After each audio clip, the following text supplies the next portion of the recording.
Okay, Assalamualaikum warahmatullahi wabarakatuh. I'm Rizka Purwanti. Now, I would like to present my presentation about Introduction to Action Research. Alright, for the first one is the definition of action research. That is about a systematic inquiry to address real-world issues that includes driving change, iterative process, systematic inquiry, real-world focus, and also collaborative effort. And then the characteristic of action research. The first, practical problem solving. The second, collaborative efforts. The third, iterative process. The fourth, stakeholders' participation. And the last one, focus on social change. The next slide is types of action research. The first types is practical action research. That targets specific problems to find effective solution in real-world settings. The second one, action science. It focuses on understanding the science behind actions, evaluating their outcomes through systematic inquiry. The third, participatory action research that emphasizes collaboration, ensuring stakeholders actively engage in the research process. The next, the steps in action research, a systematic approach to addressing real-world issues through research. The first, identify the problem. We can define a specific issue or problem that needs to be addressed in the research. The second is develop a plan, outline the research design, methods, and procedures to address that identified problem. The third, implement the plan, execute the developed plan and gather necessary data for analysis. The fourth, evaluate the outcomes. Assess the outcomes using collected data and feedback from stakeholders. The fifth, reflect and refine. We can adjust the plan based on evaluation outcomes to improve future research. The next slide, the key elements of action research. The first, problem identification. The second, collaborative approach. The third, iterative process. The fourth, stakeholder participation.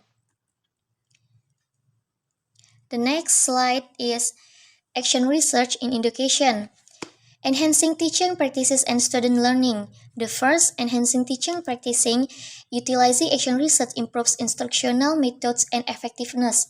The second, improving student learning. It focuses on strategies that directly bolster student engagement and performance.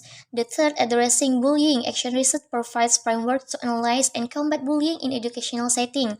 The fourth, promoting diversity and inclusion. Integrates methods to ensure diverse student needs are met and included. The fifth, modern educational methods. It incorporates contemporary techniques that resonate with today's learners. The benefit or advantage of action research. The first, improve practice and social change. The second, flexibility and adaptability. The third, it increase stakeholder and engagement. The fourth, it practical solution to the real world problems. The challenges of action research. It includes complexity and time demands, power dynamic between researchers and also stakeholders, and limited generalizability of findings.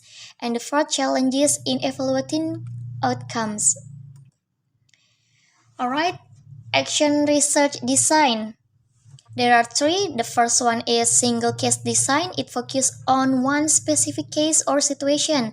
The second is multiple case design. It involves multiple cases or situations.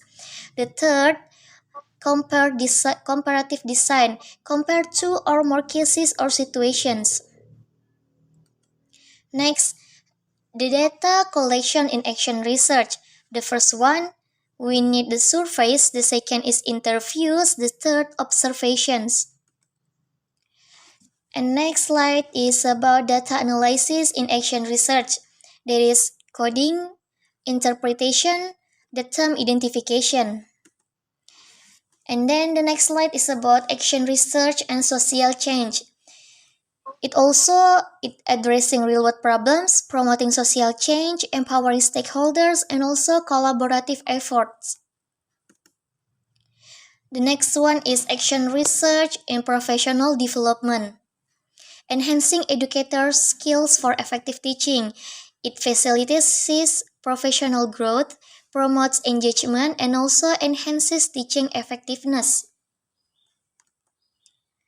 The next is community engagement in action research, fostering relationship for effective research application. The first one encourages community involvement, the second enhances practical application, the third foster relationship. The next one is action research for bridging the gap to policy development. The first, action research as a policy tool, serves as a crucial tool for informing policy development and decision making. The second one is evidence-based solution, provides evidence-based solution to the real-world problems through research integration.